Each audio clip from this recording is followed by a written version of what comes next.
اپنی بات کا پکا نہیں تھا. سرکار فرماتے ہم اس سے سفارت کے معاملے طے نہیں کریں گے.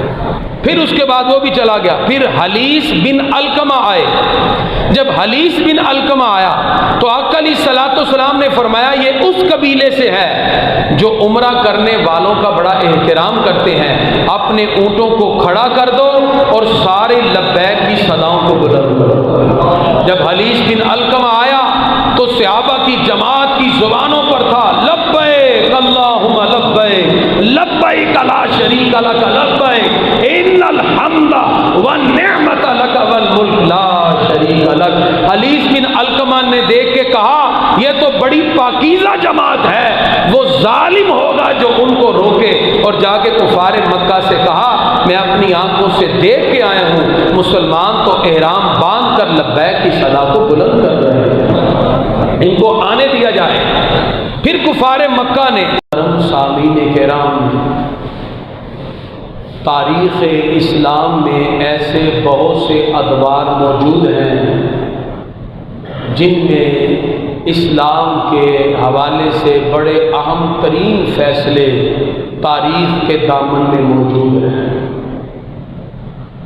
ان واقعات میں سے جیسے ہم نے بالترتیب پچھلے جمعہ سے ہجرت کے بعد مدینہ منورہ جب آقا علیہ الصلوۃ والسلام تشریف لائے, غزوہ بدر, احد, غزوہ احزاب و خندق پر بات کی.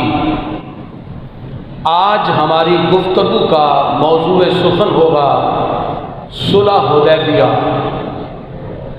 صلح حدیبیہ یہ وہ کانٹریکٹ ہے, یہ وہ معاہدہ ہے جو کفار مکہ اور مسلمانوں کے درمیان ہوا, اور اس عظیم معاہدے کی وجہ سے اسلام کی اشاعت میں روز بروز اضافہ ہوا.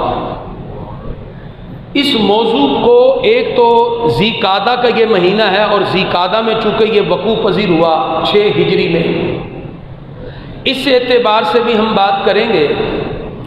اور اس کے ساتھ ساتھ اسلام کو پھیلانے کے لیے اور تبلیغ کے وہ جو اصول ہمیں ملتے ہیں اس کو کس انداز میں آقا علیہ الصلوۃ والسلام نے اپنایا کہ پھر 4 دانگے عالم میں اسلام کا پرچم لہراتا ہوا نظر آتا ہے.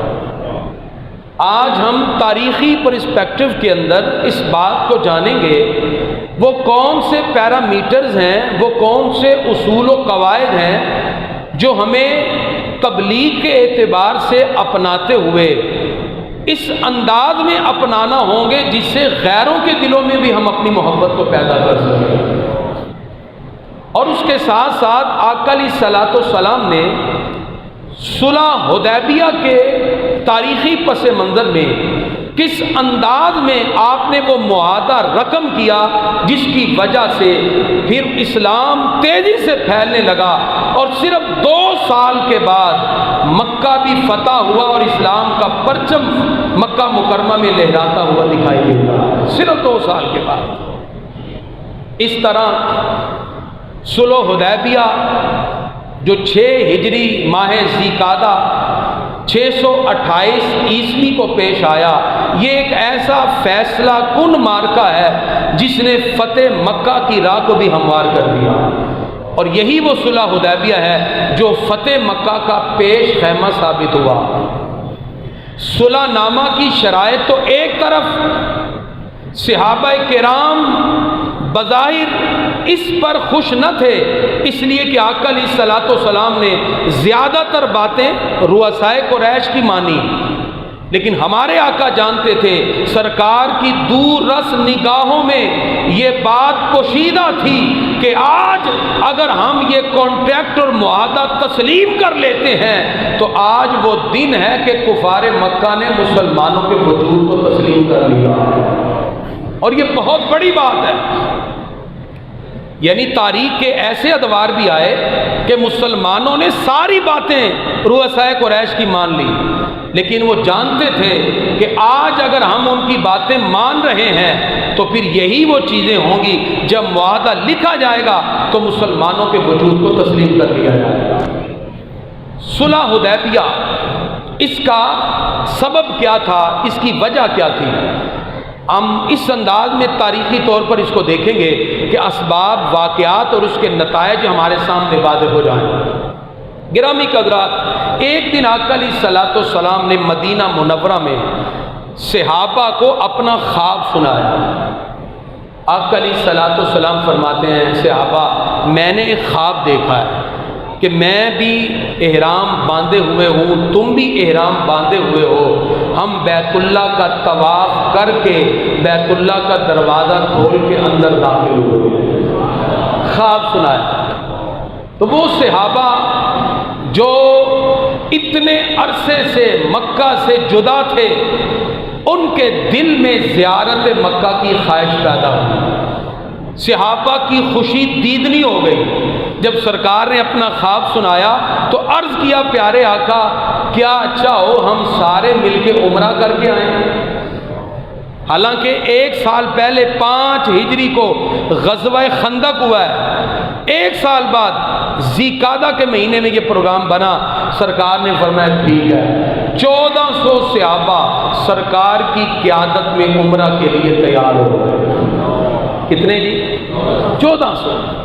آقا علیہ الصلوۃ والسلام صحابہ کے ساتھ روانہ ہوئے سواریوں پر، اور قربانی کے لیے 70 اونٹ ساتھ لیے۔ اور مدینہ شریف کے جو رہنے والے ہیں ان کا میقات ذوالحلیفہ ہے۔ ذوالحلیفہ پہ آ کے سرکار نے اور صحابہ نے سب نے سلے ہوئے کپڑے اتارے، غسل کیا، 2 نفل احرام کے پڑے، اور احرام باندھ کر ساری فضا لبیک اللہم لبیک لبیک لا شریک لک لبیک ان الحمد والنعمت لک والملک لا شریک لک، یہ جملے سے ساری فضا گونج اٹھی۔ سارے صحابہ سرکار کے ساتھ لبیک کی صدا کو بلند کر رہے ہیں۔ گرامی قدرات، آقا علیہ الصلوۃ والسلام نے 70 اونٹوں کے گلے میں رسیاں ڈال دی۔ اس وقت یہ رواج تھا، جو اونٹ اللہ کے نام پہ ذبح کرنے کے لیے لوگ لے کے جاتے، ان پر سواری نہیں کرتے تھے، سامان نہیں لاتے تھے، کیونکہ وہ اللہ کے لیے ہیں، لہذا ان کے گلے میں قلادہ پہنا دیا جاتا تھا، ان کے اوپر تھوڑا سا زخم کا نشان لگا کر وہ خون ان کے کوہان پہ مل دیا جاتا تھا۔ یہ نشانی تھی کہ یہ اونٹ اب اللہ کے نام پہ وقف ہو گئے۔ 70 اونٹوں کو نشان لگا دیے۔ اب ذرا تصورات میں سوچیں، محبوب خدا کی قیادت ہو، سرکار بھی احرام باندھے ہوئے ہوں، صحابہ بھی، اور لبیک کی صدائیں بلند ہو، کتنا روحانی منظر ہوگا۔ بس یہی جذبہ، یہ شوق لے کے صحابہ سرکار کے ساتھ چل پڑے۔ راستے میں اطلاع ملی کہ کفار مکہ جنگ کی تیاری کر رہے ہیں، اور وہ مسلمانوں سے جنگ کے لیے تیار ہو چکے ہیں۔ آقا علیہ الصلوۃ والسلام کو پتہ چلا کہ مکہ مکرمہ سے پہلے ایک جگہ ہے، وہاں جس کو قراء الغیم کہتے ہیں، 200 سوار تیر اور نیزے کے ساتھ مسلمانوں کا راستہ روکنے کے لیے کھڑے ہوئے۔ آقا علیہ الصلوۃ والسلام نے صحابہ سے کہا، ہم لڑنے تو آئے نہیں، راستہ تبدیل کر دو۔ جو اہم شہرات تھی اس کو چھوڑ دیا، راستہ تبدیل کیا۔ چھوٹی چھوٹی گھاٹیوں، پہاڑوں سے ہوتے ہوتے آقا دو جہاں صلی اللہ تعالی علیہ وآلہ وصحبہ وبارک وسلم آپ ثنیۃ المرام کی جگہ پر پہنچے، جہاں ایک بہت بڑا درخت تھا، وہاں آ کے سرکار کی اونٹنی بیٹھ جاتی ہے۔ یہ جو جگہ ہے نا ثنیۃ المرام، یہ مکہ سے صرف 3 میل کے فاصلے پر ہے، یعنی مکہ صرف 3 میل کے فاصلے پہ رہ گیا۔ جب اونٹنی بیٹھ گئی، قصبہ اونٹنی ثنیۃ المرار پر، تو صحابہ عرض کرتے ہیں، پیارے آقا لگتا ہے اونٹنی تھک گئی ہے۔ سرکار فرماتے نہیں، یہ تھکی نہیں ہے، یہ رب کے حکم سے بیٹھی ہے۔ تم بھی سارے اپنا سامان اتارو اور ہم یہیں اسی جگہ پر اپنا خیمہ لگا کے یہیں بیٹھیں۔ صحابہ بھی بیٹھ گئے۔ اب بیٹھ تو گئے، لیکن ہمیشہ اس جگہ پڑاؤ کیا جاتا ہے جہاں پانی ہو، وہاں دور دور تک پانی کوئی نہیں ہے، اور پانی کے بغیر بندہ 2-3 گھنٹے نکالے، گرمیوں کے دن کیسے نکلیں گے؟ عرض کی پیارے آقا پانی نہیں ہے۔ آقا علیہ الصلوۃ والسلام صحابہ کو بھیجتے ہیں، ایک پرانا سا کنواں نظر آیا، اس میں تھوڑا سا نیچے پانی صحابہ نے جلدی لیا، وہ چند لوگوں نے پورا ختم ہو گیا۔ عرض کیا پیارے آقا پانی ختم ہو گیا ہے؟ سرکار فرماتے ہیں اچھا آگے بڑھے، محبوب خدا نے پانی منہ میں لیا، کلی سرکار نے کنویں میں فرمائی، صحابی سے کہا یہ خیمہ گاڑو۔ صحابی کہتے ہیں جیسے میں نے خیمہ اس میں جا کے نیزہ گاڑا تو ایک خیمے کی طرح پانی اچھل کر نکلتا ہے اور ہر طرف پانی ہی پانی ہو جاتا ہے۔ یہ پہلا معجزہ تھا جو آقا علیہ الصلوۃ والسلام کا ظاہر ہوا۔